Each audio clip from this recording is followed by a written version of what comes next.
c'est une émission un peu particulière comme vous le voyez. C'est juste des paillettes. Oui, moi je vois que ça. On va découvrir ce que c'est. Elle a servi. Ah, oui, je te dirais pas quoi, mais elle a servi. Oh mon dieu, quoi Ça devant, c'est quoi derrière? Non, je devrais me douter quand même. Bah, ça dépend de toi, mais. Et je suis arrivé, je t'avoue que j'ai une larme qui a coulé. Ouais, c'était ouf. Bonjour à toutes et à tous, bienvenue dans ce 5e épisode du Goûter. Alors nous sommes le mercredi 6 mai, il est 16h et je suis ravi de vous recevoir pour cette nouvelle émission. Alors c'est une émission un peu particulière comme vous le voyez, pour plusieurs raisons. Déjà on la tourne en condition du direct, vraiment. C'est-à-dire que d'habitude il y a très peu de montage, mais là c'est encore pire parce que pour être transparent avec vous, on tourne l'émission le 5. Donc le mardi, et ça sort demain, mercredi 6, mais pour vous c'est aujourd'hui, bref, je sais pas si vous comprenez, mais voilà. Et émission un peu particulière pour une deuxième raison, c'est qu'aujourd'hui, malheureusement, nous sommes très tristes, mais il y a une chaise, il y a même pas de chaise, il y a une chaise vide, mais il y a même pas de chaise à côté de moi, puisque Valéria n'a pas pu venir, en fait, elle est souffrante, étant donné que c'est les derniers jours où on pouvait tourner, on n'a pas pu décaler le tournage, mais on a quand même voulu lui faire une petite surprise, c'est qu'on va l'appeler pour prendre de ses nouvelles et lui souhaiter un bon rétablissement. Est-ce qu'en régie, il est possible d'appeler Valéria, s'il vous plaît? Merci.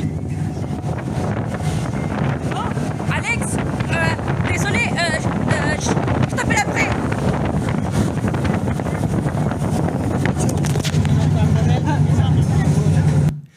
Alors, je suis pas sûr qu'elle soit malade au final. Enfin, malade sur un bateau. Valéria, tu pourras me rappeler quand tu verras l'émission? Merci. Bon bref, c'est pas grave, on enchaîne. Alors vous le savez, à chaque début d'émission, on commence par lire les commentaires de la précédente émission. On en a sélectionné, enfin l'équipe en a sélectionné 2 je crois. On va découvrir ensuite tous ensemble le premier commentaire. Alors, il apparaît tout de suite sur votre écran. Top épisode, le meilleur depuis le début. J'aime tes parents 1. Il n'y a pas de souci, ils vont pas mal le prendre, vous inquiétez pas. De toute façon, je suis même pas sûr qu'ils regardent l'émission. Ça serait vraiment canon, un petit jingle avant le jeu et la chronique de Valéria. Alors, je sais pas si elle le mérite, étant donné que visiblement, elle nous fait croire qu'elle est malade alors qu'elle part en vacances. Mais on tâchera de faire ça pour la prochaine émission. Alors, je dis ça pour la blague, mais c'est vrai qu'on écoute vraiment beaucoup vos retours. Ils sont très précieux pour nous. D'ailleurs, la dernière fois, quelqu'un nous avait proposé de faire des photos avec les invités. On les a imprimées. Elles sont juste là. Et je vous garantis que pour la prochaine émission, juste là, derrière moi, il y aura un tableau en liège et on mettra toutes les photos de tous les invités, je vous le promets. Donc vraiment, c'est important, continuez à nous mettre en commentaire si vous avez des pistes d'amélioration pour l'émission. Regardez, c'est aussi la première émission, on a un mug, le goûter officiel avec le petit Cookie. On lui a pas trouvé de prénom, Cookie d'ailleurs. Alors n'hésitez pas à mettre en commentaire des propositions de prénoms pour ce Cookie. Bref, c'est une émission interactive et on veut vraiment qu'elle le reste. Il y avait un autre commentaire, je crois, qu'on va découvrir tout de suite ensemble. J'ai modifié la photo Wikipédia. J'ai pris... Ah oui, exactement. Alors, pendant la précédente émission, vous le savez, on avait reçu Anatole de Bodina, qui est comédien de doublage, et il avait dit qu'il détestait la photo qui était présente sur sa page Wikipédia. Il dit que ça fait des années qu'il avait voulu la changer, mais qu'il n'y arrivait pas. Et ben, il y a un de nos internautes, donc c'est toi, Eljano1728, qui a réussi à changer la photo. C'est-à-dire que maintenant, quand vous tapez Anatole de Bodina sur Google pour trouver sa page Wikipédia, eh bien c'est une photo de l'émission Le Goûter et Anatole tient vraiment à vous remercier, donc merci pour ça, continuez à faire changer les choses, continuez à regarder l'émission, à nous répondre, à nous commenter, ça nous fait très plaisir. Alors vous le savez, l'émission s'appelle Le Goûter parce qu'à chaque fois on reçoit un ou une invitée pour prendre le goûter et aujourd'hui, le goûter c'est des popcorn. Pourquoi? Parce qu'on est au mois de mai et qui dit mois de mai dit Festival de Cannes, qui dit Festival de Cannes dit cinéma, qui dit cinéma dit popcorn et c'est un indice sur l'invité du jour qu'on va accueillir tout de suite. Voilà, c'est ce qu'on appelle de la synchro. On va accueillir l'invité. Hello! C'est l'enterrement de garçon? C'est ici. Salut Géry, ça va? Salut toi? Ça va bien, merci. J'ai goûté. Ah!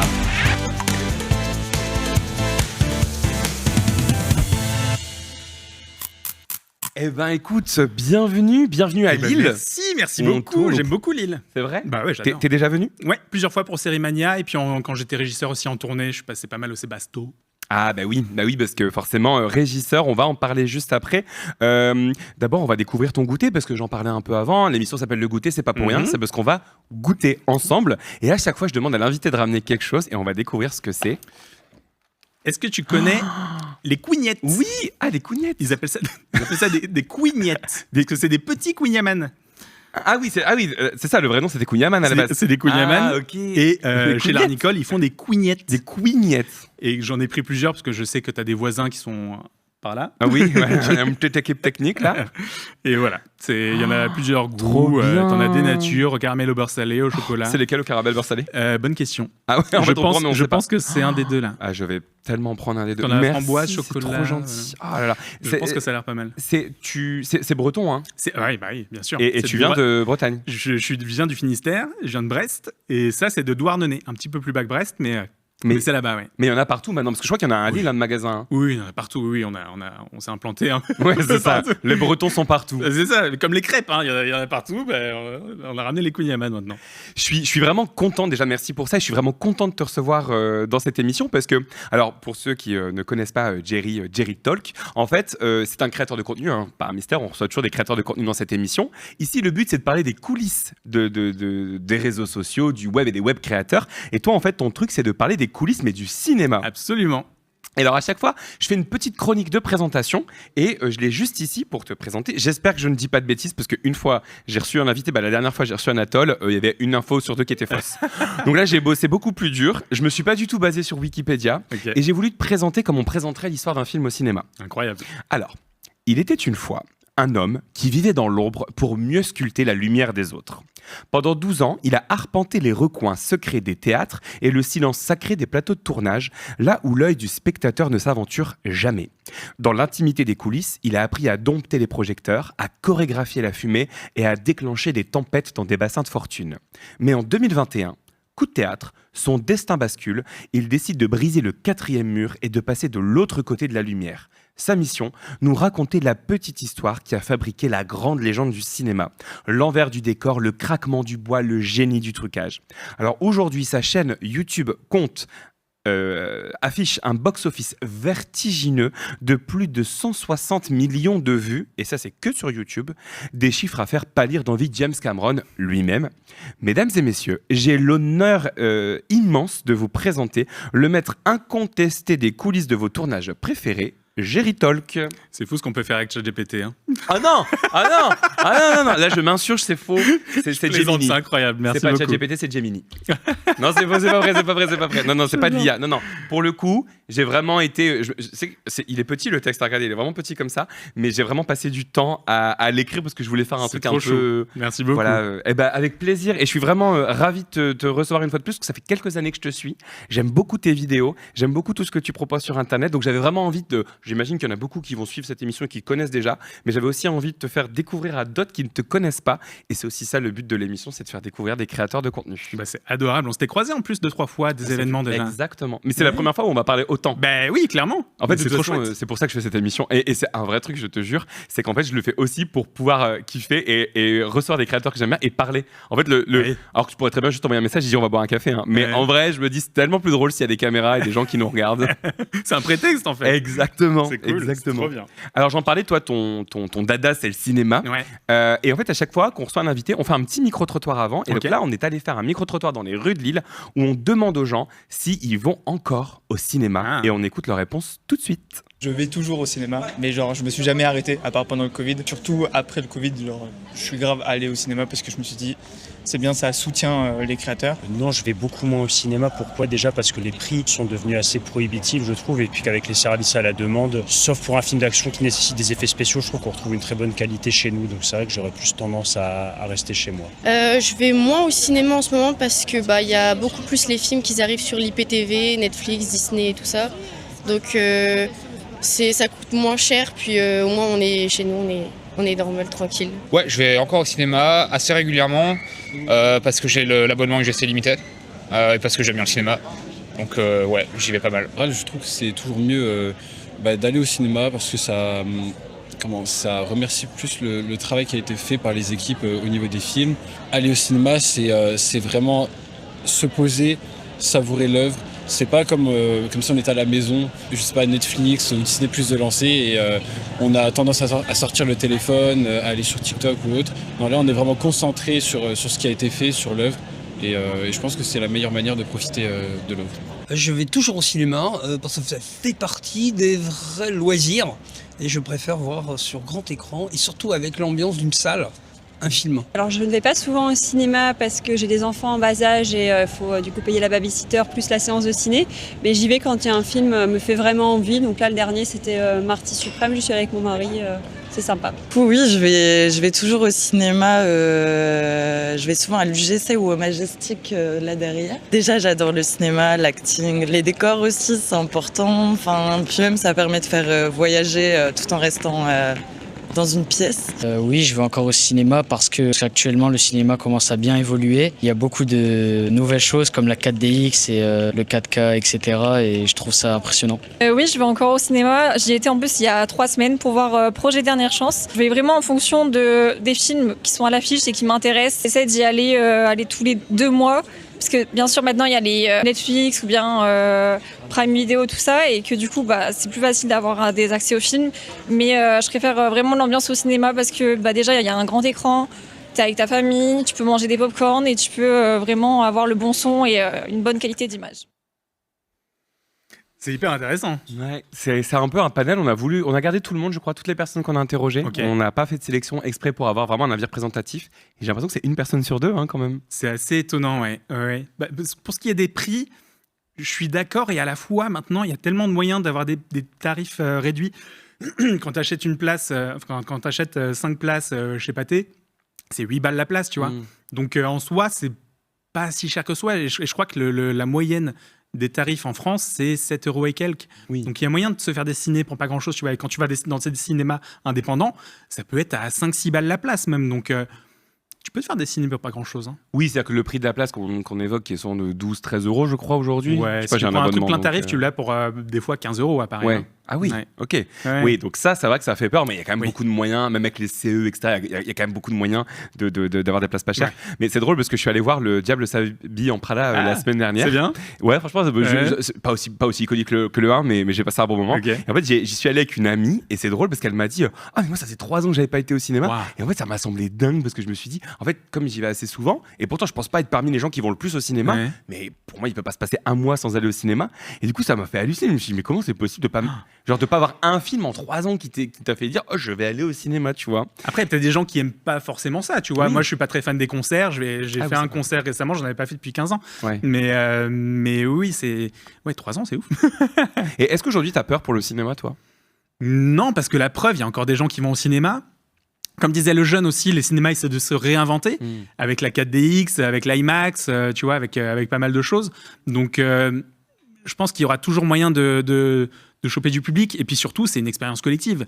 C'est-à-dire qu'on va au ciné pour être ensemble, pour regarder quelque chose ensemble. Comme tu vas voir une pièce de théâtre, si tu étais tout seul dans la salle, il n'y aurait aucun intérêt.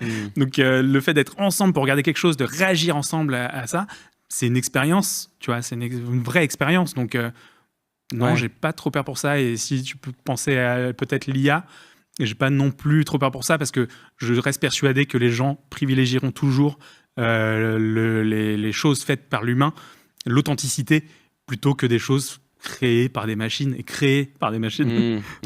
Oui. Oui, c'est vrai qu'il y a beaucoup de débats en ce moment. Il y a tout ce qui est aussi plateforme. Ça a été cité plusieurs fois, les plateformes. Ce côté, on reste à la maison. Il y a vraiment tout ce côté autour du cinéma qui fait un peu ce grand débat. Mais je pense que c'est un peu récurrent aussi. Ça fait quand même quelques années où tous les ans, on dit, après le Covid, est-ce que le cinéma n'est pas en danger ? Il y a régulièrement un peu ce marronnier qui revient sur le cinéma, quoi. Ouais, c'est vrai. Et toi, tu es quand même, à la base, tu étais dans les coulisses, justement. Alors, principalement théâtre. Hein. Que théâtre, même. Que théâtre, ok. Ouais. Donc, tu étais vraiment dans les coulisses du théâtre. Tu as travaillé pendant 12 ans. On dit régisseur, celui qui s'occupe des lumières, tout ça. J'étais régisseur lumière au théâtre, ouais, c'est ça. Et alors, qu'est-ce qui fait que d'un coup, tu te dis, j'arrête, parce que quand même, t'es dans un confort. T'étais intermittent, du coup. Ouais, ça faisait 10 ans que j'étais intermittent. Ouais. Donc, t'es quand même dans un certain confort, etc. On sait que c'est pas simple d'être intermittent, c'est pas toujours simple. Ouais. Et qu'est-ce qui fait que d'un coup, tu te dis, est-ce que vraiment, il y a surtout que c'est arrivé du jour au lendemain où tu t'es dit, allez hop, j'arrête et je me lance à faire mes propres contenus. J'ai vu que tu étais devenu monteur entre-temps. Hein. Oui, j'ai fait alors ça faisait un moment que je voulais arrêter la régie de spectacle. J'ai notamment connu le théâtre en faisant un cours d'art dramatique au lycée. Donc j'avais cette affinité avec le jeu. Après avoir passé mon diplôme de régisseur lumière, j'ai réessayé de faire du jeu. J'ai fait une école de comédien, j'ai fait une formation de doublage, j'ai essayé plusieurs petites choses, mais j'étais tellement bon dans mon métier de régisseur que j'ai pas réussi à faire la transition. En vrai, j'ai pas réussi à la faire. Et du coup, ça faisait quand même plusieurs années que je voulais arrêter, tu vois. Et le Covid m'a aidé à arrêter finalement. Puisque j'y arrivais pas et le Covid a fait allez, stop maintenant, ça suffit. Et du coup, j'ai arrêté et je bossais à ce moment-là avec Fabien Olicard, je sais pas si tu connais, qui est un youtubeur. Qui est mentaliste, c'est ça? Qui est mentaliste. Ouais, c'est ça, ouais. Et à ce moment-là, je bossais avec lui sur ses spectacles. Et au moment du Covid, il cherchait un monteur et un assistant de prod. J'ai postulé pour le poste de monteur. J'ai pas été pris, mais il m'a dit hey, tu veux être assistant de production? Je fais vas-y, je vais tenter, on sait jamais quoi. J'ai pas du tout aimé. Et du coup, j'ai passé 1 an chez lui, j'ai arrêté. Et là, j'ai lancé mes réseaux. Il me fallait quelque chose pour me remotiver. Et j'ai lancé mes réseaux sociaux à moi, en 2021 du coup. Ouais. Ok, donc tu as commencé sur quel réseau en premier TikTok. Ah, TikTok, bah oui, c'est vrai que c'était le plein boom juste après le confinement. Ouais. Donc tu as commencé par les formats courts verticales. Ouais, absolument, Okay. mais je fais quasiment que ça. Je fais quasiment pas de format long, Je fais que du format Oui, court. j'en ai vu quelques-uns sur ta chaîne YouTube, mais c'est quand pas même très régulier. Oui, bon après ça demande un investissement en plus en ouais, temps, c'est c'est beaucoup plus de travail et je comprends. Et puis c'est vrai que moi aussi je fais beaucoup plus de formats courts que de formats longs, mais il y a ce truc aussi de récompense tout de suite. J'ai l'impression qui est que quand tu tournes, tu montes la vidéo, tu sais qu'elle va sortir la semaine prochaine ou dans quelques jours. D'ailleurs, c'est quoi ton organisation de travail? Oula, une organisation, qu'est-ce que c'est que ce mot? Ah ouais, donc t'es pas du tout là-dedans, t'as une idée, tu la tournes. Ouais. Et puis j'ai du mal à garder, si je tourne une vidéo, faut que je la sorte limite dans la journée parce que j'ai du mal à garder ça pour moi, tu vois, j'ai envie de savoir, d'avoir les réactions des gens directement, quoi. J'ai un peu je crois que je suis drogué, tu vois, à la dopamine, quoi. J'ai besoin de voir si le nombre de vues va grimper, si les commentaires vont grimper, si les gens vont aimer la vidéo. Et j'ai ce truc-là de production immédiate, quoi, quasiment. Ah, donc c'est-à-dire que le matin, tu peux te lever, avoir une idée au matin, la tourner l'après-midi, la sortir le soir. Ah ouais, totalement. Ah, c'est vrai? Ah ouais, bien sûr. Je suis impressionné. Parce que même c'est rare que je la poste pas le jour même. Ah ouais? Ah, sauf pour les partenariats, forcément, parce que ça s'étale sur plusieurs jours, semaines. Ouais, puis il faut faire valider par la marque, etc. Voilà, c'est ça, c'est long et chiant. Et on est d'accord. Mais non, quand je sors quelque chose pour mes réseaux, c'est au jour le jour. Parce que c'est très drôle, parce que t'as en face de toi un mec contrôle fric à mort, et moi j'ai vraiment un Notion, c'est le logiciel Notion là, dans lequel j'ai un calendrier. Là, moi je sais ce que je poste mi-août. Ah ouais? Ah oui, vraiment. Je l'ai pas encore créé, mais je sais ce qui sort mi-août, quoi. Wow. Ah non, mais je suis flippé Mais en fait, là, de plus en plus, je me remets en question parce que je me dis, oui, mais c'est à être trop programmé, c'est pas assez spontané. Ouais, je comprends. Et du coup, là, je me remets en question et je me dis, allez, un peu de spontanéité, parfois, ça peut être bien. Donc, je suis dans ce processus. Donc, c'est pour ça que je suis content de parler de ça avec toi, parce que je suis dans ce processus où je me dis, peut-être que ça serait bien de mettre de la spontanéité. Par contre, vraiment, je sais pas si je serais capable de me dire le matin, j'ai une idée, on la tourne cet après-midi et on la sort ce soir. Ah ouais, c'est ça me ferait peur. Moi, ça au contraire, tu vois, c'est le fait de trop planifier. Le fait d'avoir bossé avec Fabien, qui lui est carré de ouf, et il prévoit pareil des vidéos 2 mois à l'avance. Ça m'a, au contraire, ça m'a pas donné envie. Et puis le côté production, moi, je déteste la prod. Oui. Et le côté prod, c'est un truc que je déteste. Et pour avoir bossé avec Fabien en tant qu'assistant de prod, je le sais que je déteste ça. Et du coup, j'ai ce truc de plus vite c'est fait, mieux c'est, quoi, tu vois. Ok. Et effectivement, on garde un peu de cette spontanéité. Et j'ai réfléchi récemment à peut-être tourner d'aller 10 vidéos d'un coup. Et en fait. mais la 10e, t'étais. Ouais, en plus, c'est ça. Puis il faut se changer à chaque fois. Moi, je suis habillé toujours pareil sur mes vidéos. Je garde ma chemise rouge à carreaux. Au moins, il n'y a pas de faux raccord. J'ai vu quelqu'un avait commenté une fois une de tes vidéos en disant, est-ce que tu as plusieurs chemises? Et t'as dit, oui, j'en ai au moins 3. J'en ai au moins 3. Aujourd'hui, d'ailleurs, tu n'as pas mis ta chemise. Et non, je l'ai pas mise. Non, j'ai changé ta tenue de gala. C'est ça, j'ai sorti les 3 autres. Et est-ce que c'est toi qui fais ton montage aussi de tes vidéos? Ouais, je fais tout. J'avais tenté avec un monteur il y a 1 an et demi peut-être. Et en fait, ça me prenait plus de temps de faire les retours au monteur que de le faire moi-même, en fait. Et ça me permet aussi de faire évoluer mon montage comme je le sens, tu vois. Si je le laisse trop dans les mains de quelqu'un, j'ai peur aussi un peu de perdre la main, peut-être. Et puis mes montages sont tellement simples, je les ai vachement réduits maintenant. J'ai eu une période où je cherchais à faire du contenu beaucoup plus travaillé. Et en fait, en format court, ça sert pas à grand-chose. Et je m'ajoutais du taf que je n'aimais pas. Que j'avais pas envie de faire, en fait. Et du coup, je suis revenu à un truc vachement plus simple. Et ça me convient comme ça. Est-ce que par moment, tu te dis que ton ancienne vie te manque ou pas du tout? Et les coulisses de théâtre me manquent. C'est vrai. Le côté régisseur me manque plus vraiment. Enfin, j'ai un moment où j'ai réfléchi à peut-être y retourner, mais Mais ça serait un retour en arrière qui me plairait pas forcément, quoi. Le fait de partir en tournée, t'es à 9h du mat sur un plateau, tu fais ton montage, ça joue à 20h et tu démontes jusqu'à 1h du mat, et le lendemain, tu pars dans une autre ville.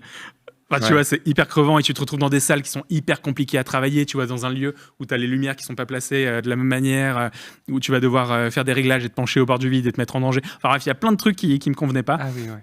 Mais par contre, le côté coulisses de théâtre, l'odeur d'un théâtre, les gens, tu vois, de rencontrer des gens différents tous les jours, il y a vraiment un truc qui me manque là-dedans. Ouais, le côté troupe. Ouais, je comprends. Ouais, totalement. Tu bossais tout le temps avec les mêmes compagnies, personnes, metteurs en scène? Parfois les mêmes prods, compagnies, non, c'est souvent le même régisseur. J'avais un régisseur général qui m'appelait régulièrement pour pas mal de trucs, pour des projets en tournée notamment. Mais sinon, non, ça bougeait pas mal. J'ai bossé dans pas mal de théâtres à Paris, et j'ai tourné. J'ai tourné sur des spectacles en France, Belgique, Suisse, Luxembourg. J'ai fait le Liban, j'ai fait le Chili aussi. Je suis allé sur l'île de Pâques. J'ai fait une régie sur l'île de Pâques, ça c'est incroyable. Ok, alors j'ai jamais mis les pieds en Amérique du Sud, mais ça aurait beaucoup intéressé Valéria. Ah bah oui, leurs vacances. Donc, c'est elle qui voit, enfin, elle est malade. Je me demandais si du coup pendant ce moment-là, t'as croisé du coup, j'imagine, peut-être la question qui nous intéresse tous, des stars, des gens un peu connus, des people, parce qu'on aime bien les people ici. Ouais, j'ai bossé. Une des dernières tournées que j'ai fait, c'était avec Stéphane De Groot et Bernice Bejo. Okay. Ils jouaient tous les deux, ils étaient que tous les deux sur scène. On était 7 techniciens et ils étaient 2 sur scène avec un très beau décor qui s'envolait à un moment. Enfin, c'était magnifique. On a fait 4 mois de tournée ensemble. C'était une de mes plus grosses tournées. Peut-être la dernière que j'ai fait en tant que régisseur, parce que les dernières années, j'étais plus que technicien. Je demandais plus à faire de la régie parce que j'en pouvais plus. Donc, je demandais à être que technicien. Et oui, c'est une des dernières tournées qu'on a fait, que j'ai fait en tout cas. Et c'était très très cool. 4 mois en plus, vraiment sur les routes, 80 dates en 4 mois, c'était bien crevant. Et avant ça, j'ai bossé avec Daniel Prévost, j'ai bossé 10 ans avec Jonathan Lambert, avec qui j'ai bossé. Et ce qui était marrant aussi, parce que du coup, j'ai bossé 12 ans dans le milieu du spectacle, c'est de voir ceux que j'avais rencontrés au tout début, avec qui j'avais bossé, et de voir 12 ans après où ils en sont. Et même là, aujourd'hui, plus de 15 ans après. Et c'est très drôle, parce qu'on dit dans le milieu du spectacle que ça prend à peu près 10-15 ans pour un comédien avant de commencer à se faire connaître. Et c'est vrai. C'est vrai. C'est totalement vrai. C'est long, hein. Non, ça prend vraiment ce temps-là, quoi. Okay. Et il faut une sacrée persévérance pour tenir. Les comédiens, je leur tire mon chapeau. C'est le truc qui m'a manqué, peut-être la persévérance, tu vois, au moment où je voulais être comédien. Et pour ceux qui réussissent... Tu l'as un peu aujourd'hui? Oui, je joue un peu face caméra, mais bon, c'est chez moi avec mon téléphone. Et Pas que, parce que monsieur a quand même tourné pour Disney+. Ah oui, c'est vrai. Excuse-moi, j'ai regardé. En plus, c'est drôle, parce que désolé pour les autres copains, mais j'ai regardé que ton épisode. En fait, tu avais partagé une story en parlant de... Est-ce que tu peux expliquer un peu d'ailleurs ce que c'est en fait? C'est une série sur Disney+, donc c'est Disney+, qui vous a contacté, qui a contacté des créateurs? Alors, c'est TikTok qui a produit une série sur Disney+. Ah, ok, d'accord. Et TikTok, en fait, a un hashtag qui s'appelle le hashtag On regarde quoi, sur lequel on promeut des films, des séries et tout ça.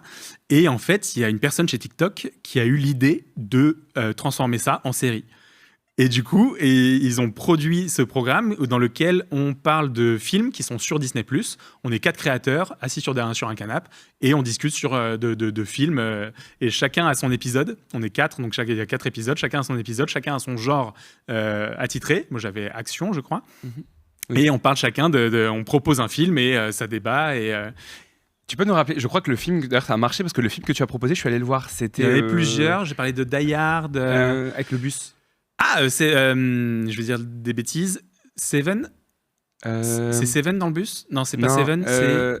Speed, voilà, c'était ça. Speed. Et ben je connaissais pas le film, tu l'as bien pitché pendant Disney+, je l'ai vu une semaine après ou même quelques jours après, et j'ai passé un très bon moment. Avec Keanu Reeves. Exactement. Si vous avez un film à aller voir, c'est vraiment pas mal du tout. Parce que le but en fait de cette émission, c'était aussi de recommander des choses qui étaient sur le catalogue Disney+. C'est absolument ça. Voilà. Ouais, totalement. Mais le tournage a dû être incroyable. Pour la personne en toi qui voulait être acteur, t'as dû bien profiter. Ouais, c'était un sacré taf. Heureusement, on avait une coach aussi qui était là parce que forcément, moi j'avais des bases d'acting, mais les autres pas forcément, Clélia peut-être un peu, mais les 2 autres pas forcément. Mais surtout, on a écrit aussi nos épisodes nous-mêmes. Ah, je savais pas ça. On a écrit nous-mêmes nos épisodes. Oudia, donc, qui était la coach en acting, nous a aussi aidé à écrire, à chapeauter tout ça. Et oui, le fait de jouer, après, ce qui était compliqué, c'est que ça C'est un programme donc avec TikTok et Disney+, donc il a fallu que tout le monde valide tout ça. Donc les textes ont été validés assez tard. Donc le jour J sur le tournage, c'était assez compliqué d'avoir le texte en bouche, mais ça l'a fait. Le premier était un peu dur au décoffrage. C'était le mien d'ailleurs le premier. Je crois qu'on a démarré par moi. J'étais assez stressé. Ah bah tu m'étonnes. mais au final, oui, ça s'est très bien passé. Et surtout, ils ont fait un montage assez incroyable. Donc oui, c'est Ah oui, très donc c'est très propre. Hein. Ouais, c'est très chouette. Et ça que l'image est magnifique. L'image est magnifique. Ouais. Tu parlais de TikTok et de leur impact sur le cinéma avec le hashtag on regarde quoi. Alors c'est vrai qu'en tant que créateur, nous on reçoit beaucoup de messages des fois de la plateforme de TikTok qui nous dit on aimerait bien que par exemple vous fassiez des vidéos et c'est même récompensé. Des fois il y a des sortes de récompenses, des sortes de concours, mais propres aux créateurs. C'est interne à la plateforme. Il y a une conversation et tout.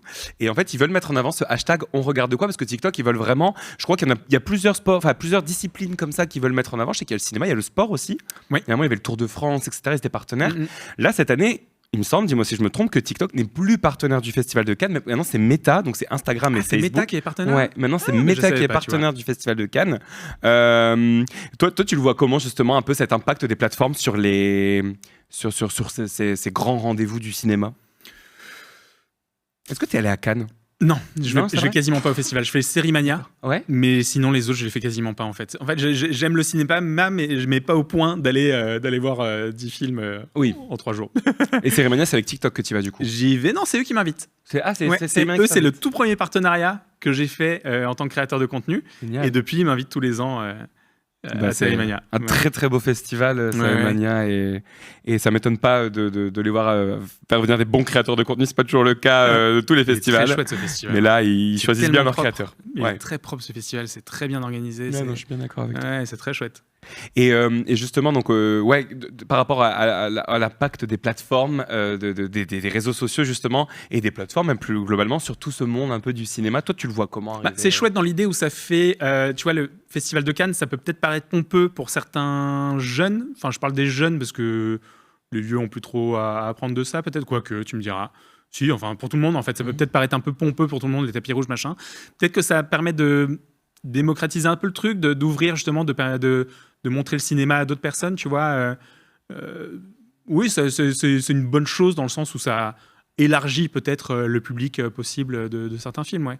Certains films que certaines personnes n'iraient peut-être pas voir, et quand elles en entendent parler grâce à Meta ou TikTok, bah, c'est chouette du coup, tu vois. Oui. Dans ce sens-là, c'est intéressant. On parlait justement des opportunités que tu avais dans le cadre du travail, notamment avec Disney+. Je me demandais aujourd'hui, ton entourage, est-ce que ils traitent directement avec toi, ou est-ce que tu as quand même réussi à bâtir, parce qu'on parle beaucoup des créateurs de contenu qui sont des métiers très isolés, on est solitaire, on fait beaucoup de choses par nous-mêmes. Toi tu montes tes vidéos, donc tu n'as pas de monteur, tu cadres toi-même, du coup tu as un trépied, tout ça. Et je me demandais si justement tu avais une équipe un peu autour de toi, tu avais des gens un peu, un agent, des gens avec qui tu collabores, ou vraiment tu fais tout seul? J'ai un agent. Depuis 2023. J'en avais eu un en 2022, mais qui était plus orienté lifestyle. Et ça me convenait pas du tout. Et la manière de travailler me convenait pas à ce moment-là.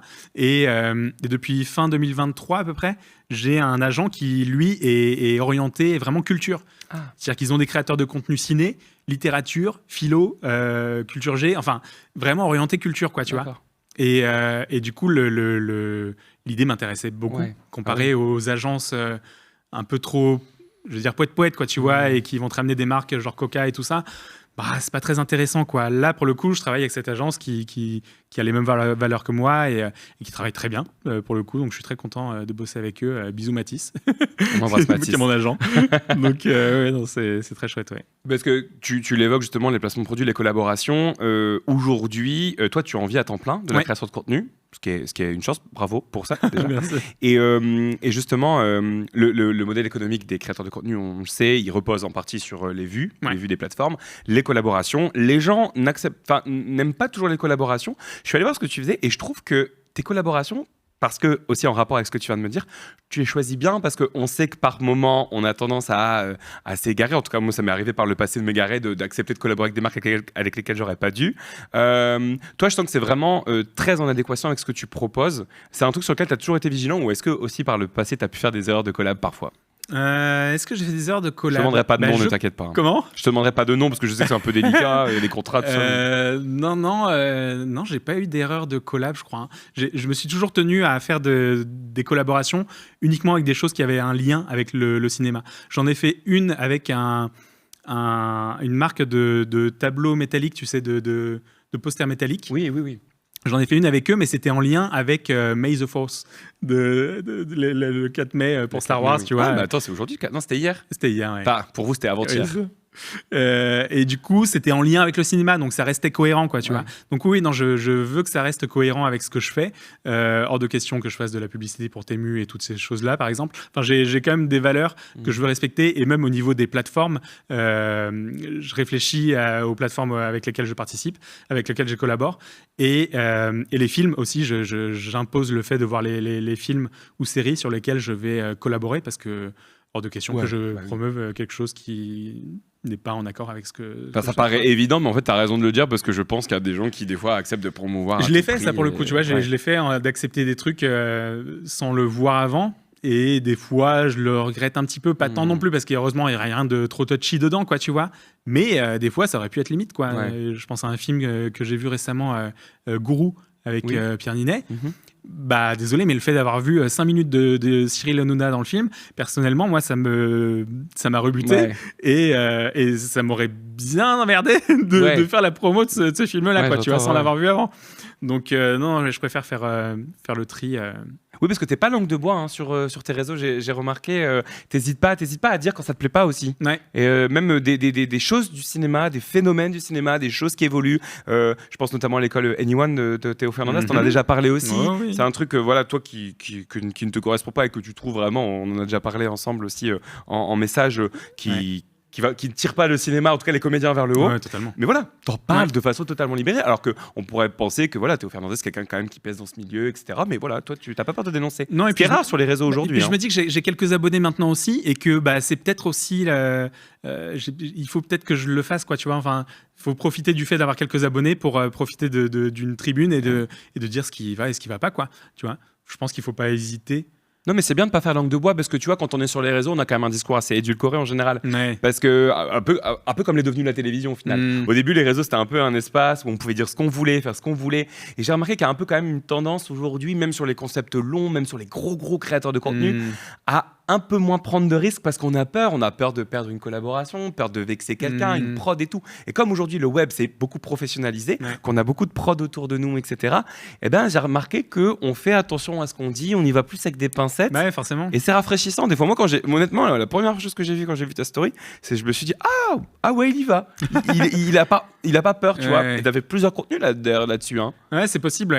Sur Anyone. Ouais, sur Anyone. J'ai dû en faire plusieurs. J'ai failli en faire un encore récemment parce qu'il a sorti une publicité encore qui m'a froissé un peu. Et oui, j'hésite pas. Et oui, je pense qu'il faut prendre la parole. Et puis j'en suis arrivé à un point où faire du contenu, c'est pas non plus une grande passion pour moi. Je le fais, mais au début, c'est pas une fin en soi. Ouais, c'est pas une fin en soi, quoi. Si je passe à autre chose derrière, c'est pas bien grave. Je l'ai déjà fait 2 ou 3 fois, de changer totalement de voix. Si je le refais, tant mieux, tu vois. C'est bien de changer régulièrement. Et j'en suis arrivé à un moment où rien à foutre, en fait. On y va, quoi. Je m'en fous, en fait. Je dis les choses, et si ça plaît pas, ça plaît pas, quoi. Tant pis. Je précise, pour ceux qui nous regardent et qui n'ont peut-être pas entendu parler de l'histoire, donc en fait, Théo Fernandez, je crois. Oui, Théo Hernandez, pas un chanteur, je sais. Born to be Alive, non, c'est pas lui. Je mélange tout là, excusez-moi, bref. Donc Théo Fernandez, qui est un comédien qui joue dans pas mal de... qui joue dans la série Stalk et dans Les Tuches, a lancé une école qui s'appelle Anyone et qui, un peu sur les réseaux, se vante donc d'être gratuite, je crois. Enfin, c'est ce qu'il dit. Non, je suis pas certain. Non, je crois pas. Non, elle est pas gratuite, pour le coup. Ah, ok. Je pensais qu'il disait qu'elle était gratuite en mode pour rappeler les gens, et au final, quand tu te renseignes un peu, c'est pas si gratuit que ça. Je crois pas qu'il ait dit ça, mais au début, c'était très obscur, en fait, sa manière de présenter les prix. Très promo, très agressif, quoi. Il a fait je sais pas combien de vidéos de promotion pour attirer les gens en mode c'est comme ça qu'on fait qu'on forme les comédiens, alors qu'ils forment les comédiens à distance. Oui, c'est ça. Oui, c'est surtout ça, en fait. C'est former des comédiens à distance, en fait. C'est un métier le métier qui ne s'apprend pas à distance et tout seul dans sa chambre, quoi. C'est un métier où tu ressens, où tu réagis aux autres. Comment tu veux réagir aux autres via un téléphone? Bref, c'est pas possible. Et ouais, il y a tout un. Il a créé une agence aussi. Il a créé une agence dans laquelle il essaie de rameuter toutes les personnes de son école, un maximum de personnes, pour essayer d'avoir le maximum de contrats. Sauf qu'un agent, il s'occupe de ses comédiens, il essaie de les placer sur des films, sur des castings. Si tu as 10 000 comédiens dans ton agence, tu fais comment pour t'en occuper un par un? Tu vois ce que je veux dire? Oui. C'est pas possible. Et pour moi, il a créé... si tu essaies de rameuter 10 000 comédiens dans ton agence, c'est pour essayer de choper un maximum de casting, quel que soit le comédien. Sauf que c'est pas comme ça que ça marche en fait. Un agent, il s'occupe de ses comédiens et il essaie de les faire monter. Il essaye pas de faire monter son chiffre d'affaires principalement. Enfin, si aussi, mais bon, c'est pas le but principal premier. intérêt. Mais il surfe beaucoup, je pense, lui aussi sur le côté démocratisant. Moi, j'ai regardé ses contenus un petit peu, etc. Il a fait venir par exemple un camion à Lille une fois, un camion casting avec un directeur de casting. Et je crois qu'il surfe aussi beaucoup sur le côté démocratisant parce que les castings c'est qu'à Paris, les machins et tout. Et donc je crois qu'il surfe là-dessus pour dire la visio, la province, etc. Oui, mais c'est un casting qui sert à quoi? Ah non, mais je pense que c'est purement marketing, tu vois. Mais effectivement, il y a des gens qui le défendent en disant oui, mais au moins il fait venir la culture en région, etc. Et il y a des gens qui voient que le résultat direct de se dire je suis monté dans un camion, j'ai rencontré un directeur de casting, ce qui n'aurait jamais pu arriver. Et donc c'est là-dessus, je pense, qu'ils surfent pour ramener du monde. C'est juste des paillettes. Oui, moi je vois que ça. Ah, mais on en a déjà parlé, moi je suis assez d'accord avec ça. Je peux en parler des heures si tu veux. Ah ben je vois. Mais le temps file, d'ailleurs, je vois qu'il est déjà... ça fait déjà 35 minutes que l'émission a commencé. Ça passe vite. Enfin, je crois que ça fait 35 minutes, j'ai calculé, parce qu'il y a un décompte qui défile là, mais c'est l'heure. Et je crois qu'on a commencé à 20, je crois qu'il est 35. Donc je crois que ça fait 35 minutes qu'on est ensemble. Et à chaque fois, au milieu de l'émission, j'aime bien proposer un petit jeu. Ok. Alors, on en a parlé. On va en reparler après. Le plus après. de Kunyaman d'un coup. Oh bah vas-y, je joue tout de suite. D'ailleurs, on n'a pas encore commencé à manger. Moi, je vais en profiter de jouer comme moi je joue pas pour commencer à manger. Si t'aimes bien le beurre et le sucre, c'est mes deux passions. En fait, on en a parlé. On va en reparler d'ailleurs. Tu es Monsieur Anecdote de cinéma, Monsieur Anecdote de tournage, coulisses, etc. Et donc, je me suis dit que j'allais te challenger. J'ai essayé de trouver des anecdotes auxquelles tu n'aurais pas la réponse. Alors c'est possible que j'ai pas du tout la réponse. Eh ben on va essayer ça tout de suite. C'est le moment du jeu et j'ai appelé ça le jeu. En fait, je pensais que j'avais trouvé un nom, mais non, c'est vraiment marqué le jeu en haut. Ah mince, je vous montre les réponses là, si je fais ça. Waouh, beaucoup trop d'improvisation. Je dis conditions du direct aujourd'hui, on coupe rien. Donc ça s'appelle le jeu. Voilà. En fait, je vais raconter une anecdote, une histoire, un truc, et tu vas devoir trouver la réponse. Donc soit tu vas devoir trouver l'anecdote ou le nom du film dans lequel l'anecdote a eu lieu. Ok, donc je dois aussi trouver l'anecdote. Ça peut être l'anecdote. Ça peut être soit l'anecdote, soit le nom du film. Ok. Alors, si tu connais l'anecdote, tu dis je connais. On va quand même essayer de voir si dans la régie il y en a qui connaissent. D'accord. Si tu connais pas, tu vas essayer de deviner. Ok. C'est bon pour toi? D'accord. Et vous pouvez évidemment aussi jouer à la maison, chez vous. J'ai l'impression d'être un animateur de TF1 quand je dis ça. Oui, Jean-Luc. Vous pouvez jouer à la maison chez vous.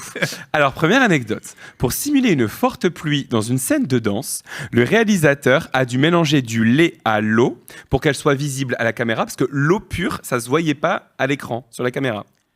Attends, je l'ai. Tu l'as ? Je l'ai pas, mais je l'ai. Ah. Je l'ai pas, mais je connais cette anecdote. Tu connais l'anecdote, mais tu sais pas quel film c'est. Non. C'est pas grave, ça laisse peut-être une chance aux gens en régie de jouer. Ah, si, peut-être. Je peux donner un ouais, guess ? Vas-y. Inception ? Non. Pas Inception. Après, peut-être qu'ils l'ont fait aussi à Inception. Hein. Mais Ah ouais, d'accord. Oh, wow. Je crois que ça veut dire non. Ça veut dire non, effectivement. J'avais oublié qu'on avait des lumières. Maintenant, merci Ahmed. Inception, non. Qu'est-ce que ça peut être d'autre ? Bon, allez, comme il y en a beaucoup, je vais t'aider un petit peu. Singing in the Rain. Chantons sous la pluie. Ils l'ont eu avant moi. Ouais. Singing in the Rain. Voilà, chantons sous la pluie. Ouais, exact. Je suis content de trouver une anecdote. Quel réalisateur qu'a fait le réalisateur du film Poltergeist pour faire des économies? Dans la scène de la piscine. Il a vraiment flingué les enfants, non, je sais pas. Dans la scène de la piscine. Merci de préciser, c'est important. Alors, ceci dit... il y en a un qui a failli se faire étrangler. Oui. Poltergeist. Non, mais ceci dit, l'anecdote est quand même un peu dark aussi. Hein. Qu'est-ce qu'ils ont fait ? Ah, pour faire des économies. Il n'y a pas genre des vrais squelettes ou un truc dans le genre, mais c'est pas dans... Hey Bravo. Et c'est pas dans Indiana Jones aussi? Il n'y a pas un Indiana Jones où il y a ça? Ah, c'est possible. Moi, j'ai que je l'info savais pas Poltergeist. dans Poltergeist pour le coup, mais je savais dans un Indiana Jones où ils ont chopé des vrais... Ah non, mais c'est... Alors, en fait, c'est dans une scène dans une piscine, visiblement, et en fait, comme les squelettes coûtaient trop cher, les squelettes en plastique, ils ont acheté des vrais squelettes humains achetés dans une école de médecine, et l'acteur ne l'a appris qu'après avoir fini le tournage. Oh, mais quel enfer. Ouais. Aujourd'hui, ça serait plus possible, on est d'accord? On sait jamais, hein, si t'as un accessoiriste un peu taré. Ouais, mais t'imagines l'acteur après, aujourd'hui, moi je me dis, je joue dans un film, on me dit que je viens de jouer avec des vrais squelettes, je serais mortifié, quoi. Ah non, mais l'enfer, moi je pense que le film il sort pas déjà, enfin c'est pas possible. Enfin en tout cas, cette séquence-là ne sort pas. On est d'accord. Bon, bravo, t'as eu une bonne réponse. Alors, maintenant, tu vas devoir deviner le film de cette anecdote. Okay. Le chat qu'on voit au début du film était un chat errant trouvé dans les studios et il ronronnait si fort qu'il a couvert les dialogues de l'acteur, obligeant l'équipe à tout réenregistrer en post-production. Génial, tu sais que ça se fait souvent ça. C'est vrai? Ouais. À cause des animaux? Ou tout le temps? Pas forcément, non, mais ça se fait souvent de réenregistrer en post-prod. Tu sais quel film c'est un chat? Ah ouais? Non, je sais pas du tout. Au début du film. Je les connais pas. Est-ce que vous savez en régie? Non? Non. Personne ne sait. C'est le parrain. Ah, La scène du début du parrain. En fait, celle où il a. Ah, donc le chat apparaît. Ah, ouais, oui, le chat d'accord, apparaît ok. en fait. Ouais, le chat apparaît. En fait, c'était un chat errant dans les studios et du coup ils l'ont pris pour donner un peu de contenance. Ah, mais et c'est incroyable. devenu une scène culte. Et en fait, il y a même des gens qui disent que justement ça c'est devenu culte parce qu'il y avait le chat et parce que Marlon Brando du coup qui était très froid, très dur, Ouais. bah, ça l'adoucissait d'avoir ce petit chat qui caressait sur ses genoux. Quoi. Excellent, Donc, c'est drôle. donc voilà pour la petite anecdote. Petit chaton, je suis fan de chat. Alors maintenant je vais te demander. Bah oui c'est vrai. J'ai un chat. Bah oui tu as un chat. Oui. Il s'appelle comment? Kimiko. On embrasse Kimiko. Il nous regarde j'espère. Elle nous regarde forcément, mais Évidemment. oui, je la mets devant l'ordi. Alors là, on va parler d'un acteur qui, dans un film, enfin, tu vas devoir deviner le nom de l'acteur, qui est allé chez le dentiste pour se faire enlever des bouts de dents avant de tourner dans un film. Je l'ai, je pense. Tu l'as? Vas-y. Oui. J'ai dû en faire une vidéo. Vous l'avez, vous? Non. Non? C'est Very Bad Trip? Ah non! Non? Non. Parce qu'il est dans Very Bad Trip, Alors il y a un- peut-être aussi. Dans Very Bad Trip, t'as un comédien qui s'est enlevé une dent, mais vraiment. Ah ouais? Genre, il avait une dent sur pivot. Et il l'a ok. enlevé plutôt que de faire un maquillage de dents Ah ouais, non. enlevées. Il a Ah enlevé ouais. vraiment sa dent sur pivot, quoi. Alors là, non, c'est Brad Pitt et il a vraiment fait péter ses dents pour Fight Club. Il est vraiment allé chez le dentiste et il a demandé de couper, d'abîmer un peu ses dents. L'acteur Quoi, ouais. studio, faut le Et alors, limiter, là. j'ai trouvé cette anecdote parce que j'étais un peu en mode est-ce que c'est vrai? Parce que des fois, il y a des conneries qui traversent là. Et j'ai quand même vu 3 sources différentes. Donc, Ah si ouais en commentaire, d'ailleurs, si en commentaire, je dis une anecdote qui est fausse, n'hésitez pas. Hein, mais que je chaque crois qu'il y anecdote a- a été vérifiée plusieurs fois. C'est pas De Niro aussi qui s'est fait un truc genre. Il n'y a pas un film genre Taxi Driver, un truc comme ça, mais je l'ai pas vu. Je Où sais il a les dents un peu pétées. Ah, je sais pas. Je sais pas si c'est pas De J'ai pas vu Niro non plus aussi. Taxi qui fait un Driver. truc comme ça. Prochaine anecdote. Avant d'utiliser une voiture, quel objet Steven Spielberg avait-il envisagé d'utiliser pour voyager dans le temps? Je l'ai. Tu l'as? Oui. Est-ce que vous l'avez? Retour vers le futur. À la place de la DeLorean. Non. Vous l'avez pas? Alors, c'est quoi? Un frigo. Un frigo. Bonne réponse. Ça aurait pas eu la même gueule, hein. Et est-ce que tu sais pourquoi il l'a pas fait? Non. Alors en fait, il l'a pas fait parce qu'il avait peur que les enfants, s'enferment dedans. en jouant, après avoir vu le film, s'enferment vraiment dans le frigo pour tester. Et du coup, il a dit bah pas de frigo, on va prendre une DeLorean. Et effectivement, je pense que le film a gagné un peu avec Tu sais ça. que c'est dans. Comment ça s'appelle ce dessin animé avec ce petit bonhomme bleu et des grandes oreilles là, un Disney. Le petit Twitch, bonhomme bleu. Stitch. Ah oui, oui, Stitch. ouais, ouais. Il y a une séquence qui a été modifiée après coup, dans laquelle, je crois, Stitch se planque dans une machine à laver. Ah. Et ils l'ont modifié parce que bah il y Ah, avait. mais t'en as fait une vidéo, non? Non. Ah, Mais j'ai quelqu'un a dû déjà en faire entendu une. cette anecdote, ouais. Peut-être Ben ou un truc. Quelqu'un Ouais. d'autre a dû en faire une. Et le personnage se planque dans une machine à laver. Et ils ont transformé la machine en je sais plus quoi, mais. Pour éviter que pour les éviter enfants gosses fassent se ça, quoi. planquent dans la machine à laver. Ah, mais c'est vrai qu'il y a une vraie responsabilité. Des fois, tu penses pas quand tu fais un film. Bah oui. Et tu dis, mais les enfants qui vont le voir, et peut-être des enfants. Donc, Clairement. merci Steven Spielberg d'avoir pensé à nos enfants. Enfin, j'ai pas d'enfants, mais d'avoir pensé quand même, quoi. À nos futurs enfants. Voilà. Pour donner un... Alors celui-là, il est vraiment dur, hein, le prochain. Ouais. Mais bon, si tu l'as, bravo. Mais pour donner un aspect visqueux au monstre dans Alien 8, le passager, la production a utilisé des milliers d'un objet. C'était quoi pour donner l'aspect visqueux? Des milliers d'un objet. Un objet, ouais, pour donner un aspect visqueux. Ah, ils ont utilisé un truc qu'ils ont dû viser pour. Voilà, qu'ils ont coupé en deux pour en mettre partout sur le masque pour donner un aspect visqueux. Surtout sur la tête, je crois, de mémoire. Je l'ai pas noté, mais c'était la tête. De la gélatine, non Non. Vous l'avez en régie? Des pruneaux. dirais des préservatifs. Exact, bonne réponse. Ahmed, t'as pas soufflé, hein? Ah, mais genre, ils ont pris le lubrifiant qu'il y avait sur les préservatifs. Ah, Ils pouvaient c'est- pas acheter du lubrifiant. Mais je pense que non, mais je pense que c'est vraiment coller des morceaux. En fait, moi j'ai jamais vu Alien, hein, mais je pense que le visage il est constitué de plusieurs couches. Et ils ont coupé des préservatifs en deux. Ils ont mis pour le côté visqueux. Ah, et vraiment les gélatine. préservatifs, pas que le lubrifiant, quoi. À Ah, vérifier d'accord. encore une fois. Hein, c'est tout ce que Ok. je dis est vérifiable. Enfin, s'il vous plaît, vérifiez. Ne m'écoutez pas, ne me croyez pas à 100%. Mais en tout cas, là encore une fois, c'est des anecdotes que j'ai vérifiées en 2 ou 3 sources différentes et Ok. que j'ai vraiment vu passer plusieurs fois. En fait, à chaque D'accord. fois que quelque chose me paraissait un peu chelou, j'ai dit Ouais. vas-y, je vérifie quoi. Il faut double fact-checker Absolument. à chaque fois. Ouais. Absolument. Je me suis fait avoir 2-3 fois. Ouais. Pour créer un malaise chez le spectateur, quel réalisateur... Allez, les dernières sont vraiment dures. En fait, j'ai voulu te piéger de fou. Hein. Je me suis dit, on reçoit le maître des il va tout anecdotes. connaître. Eh ben, on va D'accord. voir. Ah, moi, j'en connaissais aucune, hein, pour être transparent avec toi. Pour créer un malaise chez le spectateur, quel réalisateur a volontairement inséré des faux raccords dans une scène de dialogue? Moi, j'aime beaucoup Yaman. Ah, non. J'allais te dire Dark Knight, mais non, parce qu'il n'y a pas de faux raccord dans ce dialogue-là. C'est bon. Il est bon? C'est vrai? Ouais. Ils sont bons? Ouais. Je les ai pas Pardon. goûtés encore, ceux de chez Larnicole. Ouais, ils sont bien. Assez de beurre, assez de sucre. Ça fait bien celui au caramel. Il y en aura pour vous, hein, les amis. Hein. Non, il n'y en aura pas. Il n'y en aura pas. Attends, c'était quoi là? Alors, c'est un J'ai oublié. film pour créer un match chez les spectateurs, que le réalisateur a volontairement inséré des faux raccords dans Ah une oui. scène de dialogue. Alors, je vais t'aider. C'est une scène dans un bar Ouais. où en fait il a joué avec le fait de remplir le verre et sur un champ et de vider Ah le verre oui. sur l'autre pour créer un match. Moi, je pense qu'en fait le réalisateur a juste fait l'erreur et qu'il a dit ça pour se faire booster derrière. Mais c'est pas n'importe C'est quel juste réalisateur. la script qui a fait Ça de se la pa- merde. Ouais, voilà. Ça se passe dans un chalet. Un Dans bar, dans un chalet. Chalet. C'est qui les réalisateurs? C'est justement ce qu'on cherche. Si je dis le réalisateur, vous allez trouver. Ah ouais, bah j'ai pas écouté la question. Je sais pas, dans un chalet. Ouais, C'est un film un d'horreur chalet perdu en pleine hauteur. Il y a des jumelles, un long Ah, couloir. dans Shining. Exactement. Ah ouais. Ouais. Kubrick. Dans Shining, Stanley Kubrick a fait Et dans ça, quelle ouais. séquence? Celle où ils sont en bar en train de discuter. Ah, d'accord, Et ok. visiblement, Oui, genre j'ai ça pas crée un malaise re-regardé le film. de bouger le. moi je pense plutôt que Stanley, je sais pas s'il nous regarde. Il est mort, non? Ça fait un bail. Stanley, si tu nous regardes de là-haut, du coup, pas à nous. Hein, pas à nous. Oui, il a couvert sa Euh, script au moins. c'est- Ouais, ouais, c'est vrai que c'est gentil. À l'aide de. Je vais mettre un petit bruit. À l'aide de quel outil alors, mais c'est vraiment des questions d'enfoiré. En fait, comme je me suis dit, il va être super beau, je suis là pour le piéger, pour décrédibiliser. Non, mais c'est vraiment des questions horribles. Tu peux pas le connaître, mais bon. Vas-y. À l'aide de quel outil de bricolage Ouais. le bruitage des blasters de Star Wars a-t-il été réalisé, ce bruitage?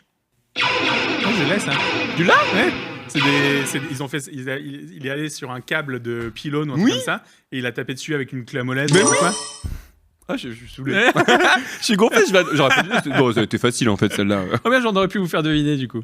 Non, mais t'inquiète, bravo. Allez, il en reste 2. Ok. On va en faire encore 2 parce qu'elles sont vraiment rigolotes.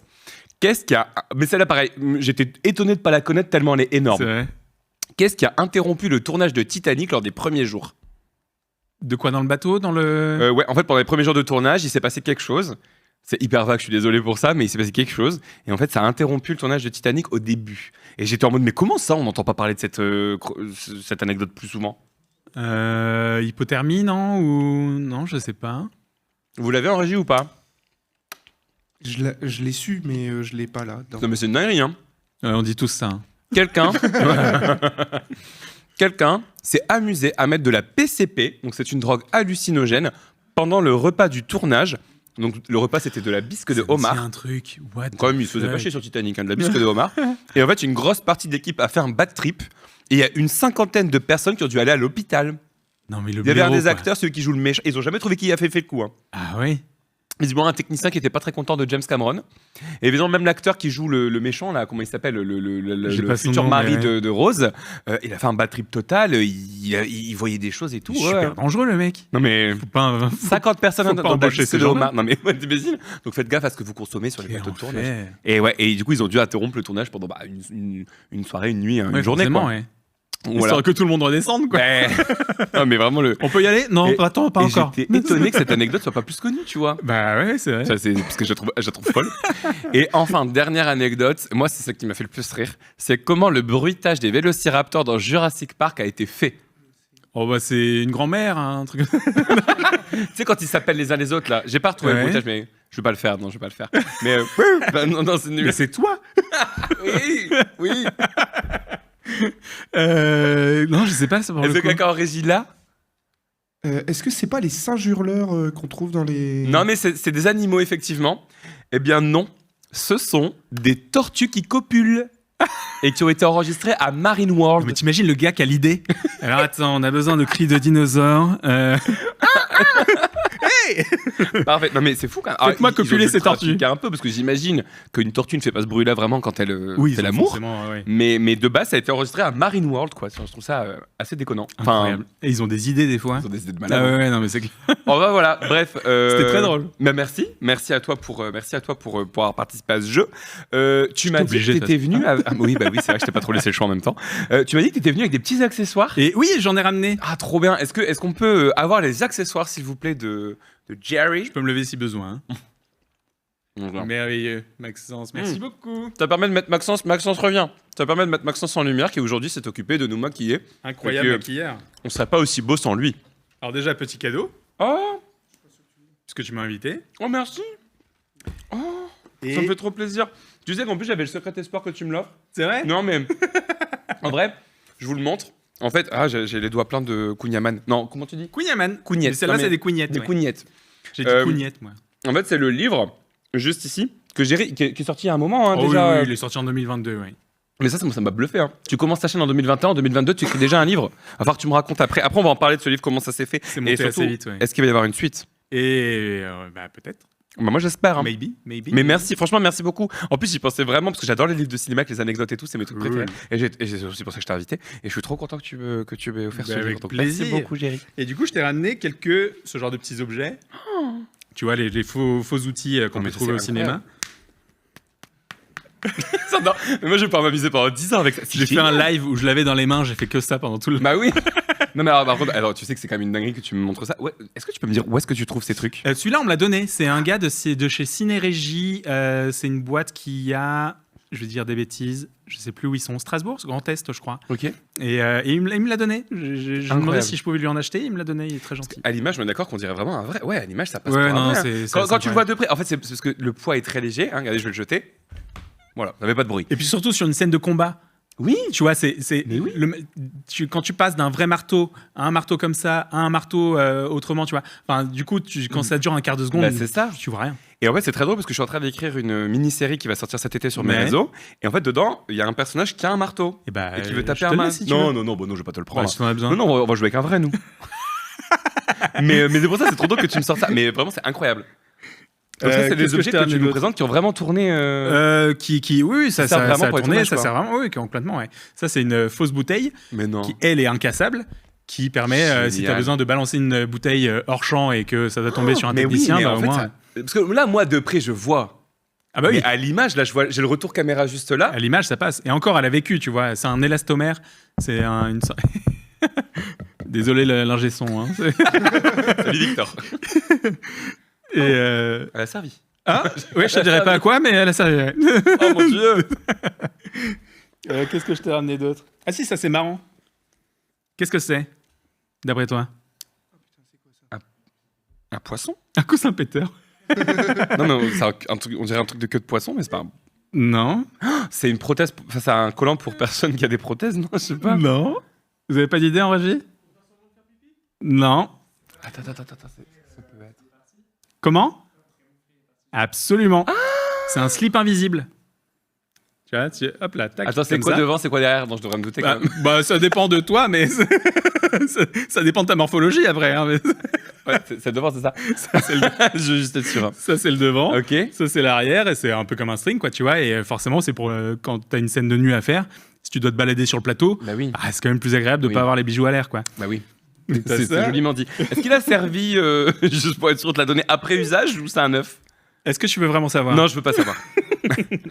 Des fausses cigarettes.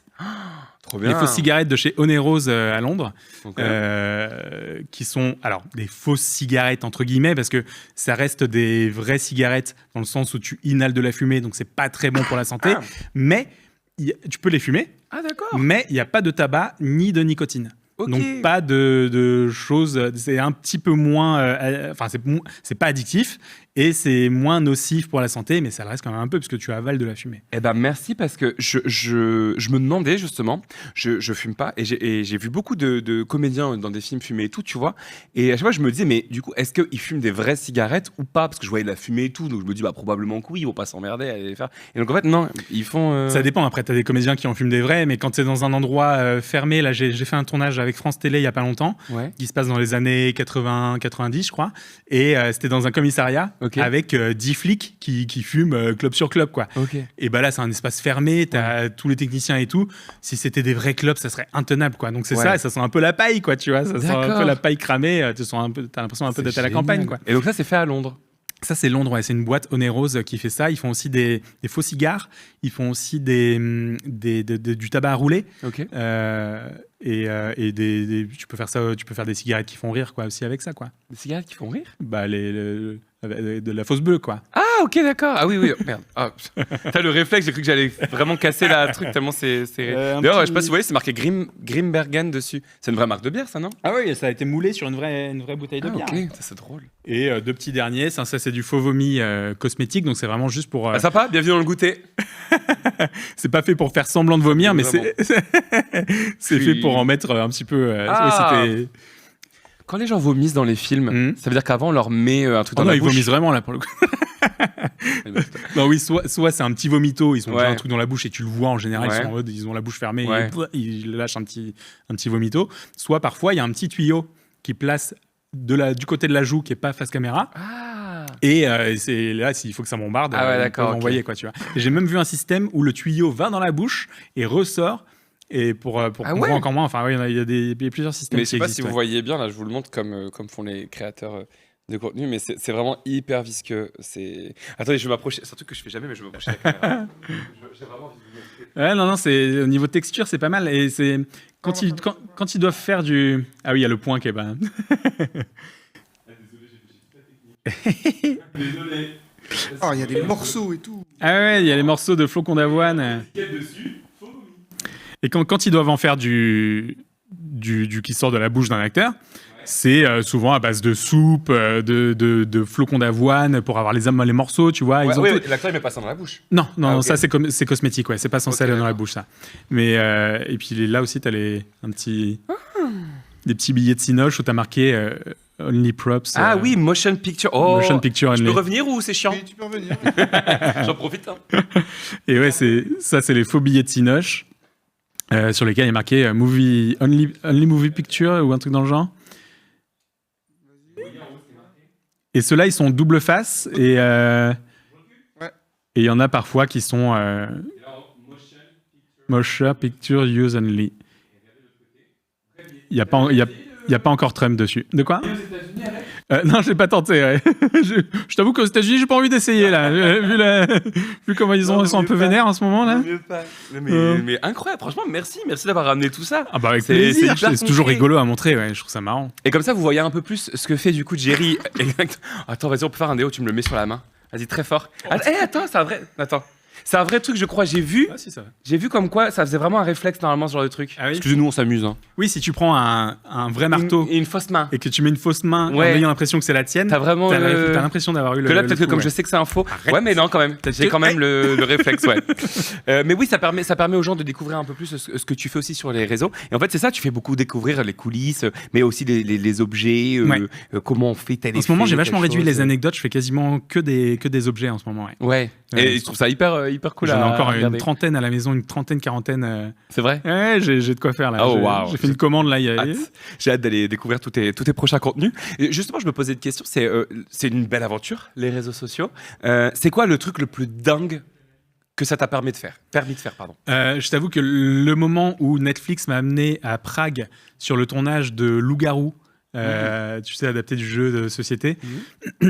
En fait, j'avais jamais vu de backlot de ma vie. Les backlots, c'est les décors qui sont construits en plein air. Ouais. Et j'en avais jamais vu de ma vie. Et c'était le genre de truc que moi, je vois depuis que j'ai 13 ans dans les making-of et tout ça. Et je suis arrivé sur le plateau. C'était un backlot de village médiéval. Et je suis arrivé, je t'avoue que j'ai une larme qui a coulé. Ah ouais. Ouais, c'était ouf. Enfin, t'as vraiment tu rentres, tu passes comme toi, tu vois, si tu regardes le décor derrière, parce que ici, oui, c'est un décor, c'est pas chez Alex. Si tu regardes derrière, c'est un décor classique. Ouais. Et tu passes la porte et tu te retrouves dans un univers, mais t'as l'impression d'y être, quoi. Ouais. Et tu touches les fausses pierres et ça fait ça, quoi. Donc, c'était incroyable. Et ouais, c'est un vrai village médiéval, quoi. Ah ouais, c'était Disneyland. Puis surtout, c'était mon premier backlot, quoi. J'en avais jamais vu avant. Et là, ouais, c'était un beau cadeau, ouais. Ouais, parce que t'as fait pas mal de rencontres. Je suis allé voir sur tes contenus longs sur YouTube, par exemple, t'as pu interviewer Kian Kojandi, ce que je trouve qui est incroyable. Je vais pas te demander de nom, mais est-ce qu'il t'est arrivé parfois, que ce soit dans ta vie en tant que régisseur théâtre ou en tant que créateur de contenu, vraiment, parce qu'il y a quand même ce cliché qui revient souvent, comme quoi le cinéma, c'est un monde où il y a vraiment des gens qui se prennent un peu trop au sérieux, etc. Est-ce que ça t'est vraiment arrivé d'avoir des anecdotes où t'as été déçu par quelqu'un, où il y a vraiment ce truc où tu te dis je voulais ça, ce coulisse-là, ce truc un peu du cinéma, ça m'a un peu gâché mon truc. Je t'avoue que j'ai rien qui me vient. Non, après le fait de savoir que enfin, quand il y a des gens qui dénoncent les agissements de certains acteurs et tout ça, forcément, quand tu as Depardieu qui a fait des films incroyables et que tu sais maintenant ce qu'il a fait, bah ouais, non, j'ai pas envie de voir ce que Depardieu a fait avant. Il y a plein de films de lui que j'ai pas vus, bah, j'ai pas envie de les mater, tu vois. Oui, ça c'est décevant par exemple. Mais c'est pas des trucs que j'ai appris moi de mon côté. Toi, t'as pas eu de déception depuis que tu t'intéresses vraiment aux coulisses du cinéma, que tu travailles de l'autre côté, étant donné que t'es un passionné de base depuis tout petit, j'imagine. Le fait de passer de l'autre côté, des fois, moi, je me suis fait cette remarque où je me suis dit, il y a peut-être des choses où finalement, tu vois, c'est très très bête, mais depuis que je réalise de la fiction, etc., j'ai mon œil qui est tout de suite très attiré par les faux raccords. Tu vois, je te le disais tout à l'heure, je suis allé voir Le Diable s'habille en Prada, je regarde le film, et là, il y a un moment, je vois l'actrice sur un plan, elle est comme ça, sur l'autre plan, elle est comme ça, sur l'autre plan, elle est comme ça. Et moi, ça me fait sortir. Et après, je demande aux amis avec qui je suis allé le voir, qui me disent, bah non, on n'a pas vu. En fait, des fois, ça, je me dis, mets ton cerveau en pause et juste regarde le film. Oui, je comprends. Non, moi, le seul truc qui, des fois, me saoule un peu, c'est que je pense à la note que je vais mettre sur Letterboxd quand je suis en train de mater un film. Et ça m'énerve parce que j'ai pas envie d'y penser maintenant. Et pendant le film, je suis là, 4. Et au bout d'une demi-heure, moi, 3.5. C'est ça, pendant le film, ça bouge. Pendant le film, ça bouge. J'étais là, putain, pourquoi tu y penses maintenant, quoi? Je trouve ça horrible. Mais, sauf qu'avant, je mettais pas de notes, je mettais juste un cœur ou pas. Et j'ai commencé à mettre des notes et du coup, maintenant, j'ai ce truc. T'es bloqué là-dessus, quoi. T'es bloqué là-dessus. Ça fait déjà 1 heure? Incroyable. Oh, waouh! Ça fait tellement de choses encore. On va faire un deuxième épisode. 16 fiches à faire. Écoute, Jerry, on va te réinviter. Il y a trop de choses passionnantes. On te réinvitera, tu vas revenir. Mais avant ça, je voulais pas que tu partes tant qu'on était un jeu. C'est la première fois qu'on va faire. Étant donné que Valéria, clairement, elle nous a fait faux bon et qu'elle est partie en vacances dans notre dos. Ça, c'est elle qui a choisi. On remplace la chronique de Valéria, exactement, par un petit jeu qu'on va faire pour la première fois. Ça s'appelle Tu swipes ou tu likes. En gros, là, ce jeu-là, il a un nom. Voilà, là, il y a vraiment un nom. En fait, je vais te donner en série plusieurs intitulés. Le jeu qui a un nom. Le jeu qui a un nom. C'est ça. On peut aussi l'appeler l'algorithme. Tu vois, c'est un peu comme sur TikTok. Si tu tombes sur une des choses que je vais te dire, est-ce que tu swipes ou est-ce que tu regardes jusqu'au bout? Donc, est-ce que tu kiffes ou est-ce que tu kiffes pas? Est-ce que tu es prêt? Je like. Tu likes ou tu swipes. Ok? C'est parti. Les films de plus de 3 heures. Bon, je like. Tu likes. Regarder un film sur son téléphone. Je swipe. Le reboot d'Harry Potter en série. C'est difficile d'en parler avant de l'avoir vu, mais non, c'est surtout moi le J.K. Rowling quoi, qui m'embête. Donc en soi, je swipe. Tu swipes, ok. Les salles 4DX. Je like. Tu likes. Ouais. L'utilisation de l'IA dans les films. Je swipe de ouf. Regarder les films en x1.25. Bah, je swipe. Ouais. Pour ceux qui connaissent pas, c'est vraiment maintenant Netflix et il y a une salle de cinéma qui pour la première fois a lancé un film où tu peux le regarder en 1.25 quoi. C'est-à-dire que c'est un peu accéléré quoi. Les films de marque genre Barbie ou Lego. Je swipe. Tu swipes. Ouais. L'entracte au cinéma. Je swipe. Tu swipes. Manger au cinéma. Je like. Tu likes. Les abonnements de cinéma illimités. Je like. Le binge-watching, le fait de sortir toutes les séries, tous les épisodes d'un coup. Je swipe, c'était cool quand même quand il y avait un truc qui sortait par semaine. Tu ça vois, revient, ça revient un petit peu, ouais, je trouve ça bien. Ouais. Les short dramas, les fictions asiatiques au format vertical découpées en 80 épisodes. Alors, je connais pas, je t'avoue, mais l'idée me fait swiper là. Tu fais swiper. Ouais. Les influenceurs qui jouent dans des films. Bah, s'ils sont comédiens avant, je like. Ouais. S'ils ont une formation de comédien et que ça marche. Mais s'ils sont pas comédiens à la base et qu'ils n'ont pas été formés, bah, je swipe, les gars. Regarder un film tout en étant sur son téléphone. Non, je swipe. Tu sais, on dit ça, c'est beaucoup, les gens ils regardent des films puis ils ont quand même leur téléphone entre deux. Ouais, bah, tu peux pas suivre un film. Mais d'ailleurs, et surtout que Netflix et je sais pas quelle autre plateforme, apparemment, ont commencé à créer des scénarios qui sont faits pour les gens qui sont sur leur téléphone. C'est-à-dire qu'ils répètent 3 fois les mêmes infos pour que ils soient sûrs que les gens les retenues. Ouais. Mais les gars, on en arrive à ce point-là, vraiment? Ouais, c'est un vrai truc qu'on entend de plus en plus parler, comme quoi dans un film Netflix sur un cinéma, on va dire faut répéter plusieurs fois la même anecdote pour que les gens soient sûrs qu'ils l'aient compris quelquefois qu'ils étaient sur leur téléphone au moment où tu as balancé. C'est Matt Damon qui l'a sorti, ça, je crois, non? Exactement. Ouais. Et dernière, le Festival de Cannes, tu swipes ou tu likes? Moi personnellement je swipe, mais c'est à liker. Voilà, ça te dérange pas, ça te dérange pas que ça existe. Ah bah non. Eh ben, écoute, je suis trop content. Franchement, j'avais tellement d'autres questions à te poser, mais l'émission dure 1 heure. On va rester sur l'heure parce qu'en plus, comme elle sort demain, on peut pas faire beaucoup de montage. Oui, donc, on va vraiment la faire dans les conditions du direct. Mais j'invite vraiment tous les gens, toutes les personnes qui nous ont suivis à aller découvrir ton contenu, à aller voir ce que tu faisais sur les réseaux. Si vous adorez le cinéma, vous allez pas être déçus. Vous allez apprendre des tas de choses. Il y a également le livre. Tiens, on en a parlé rapidement. Est-ce qu'il y a une suite? Tu sais pas encore, peut-être? Je sais pas encore. Tu peux pas en parler? En tout cas, t'as envie? Oui, il y aurait moyen de faire quelque chose en tout cas. Oui. Eh ben, nous, on a envie aussi. Il y a plein d'autres anecdotes. D'ailleurs, n'hésite pas, regarde, j'ai plein de fiches avec des anecdotes que je pourrais te parler. Je demanderais juste à être cité, tu vois. Je te remercie. Est-ce que tu as un dernier mot, quelque chose que tu as envie de nous partager? Non, je vais aller mettre ça tout de suite, parce que j'ai un autre tournage qui arrive après. Ah ouais, super. Oui, profites-en tant que tu l'as, quoi. Garde bien ce. Comment ça s'appelle? Ça s'appelle un slip invisible. Un slip invisible. Ouais. Et on va Il y en a terminer de différentes couleurs de peau. On va terminer l'émission sur le slip invisible du coup de Jerry. Je te remercie vraiment sincèrement d'avoir été. Ouais, cette phrase est folle.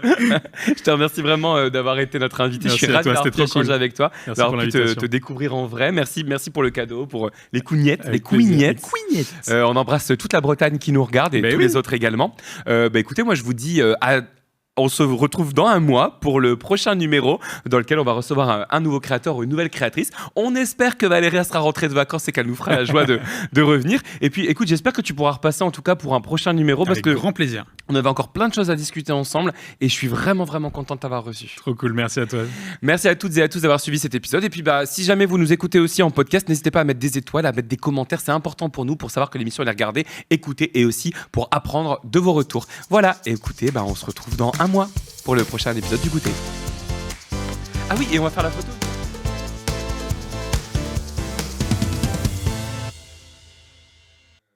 Il n'y aura pas Valéria, tant pis pour elle.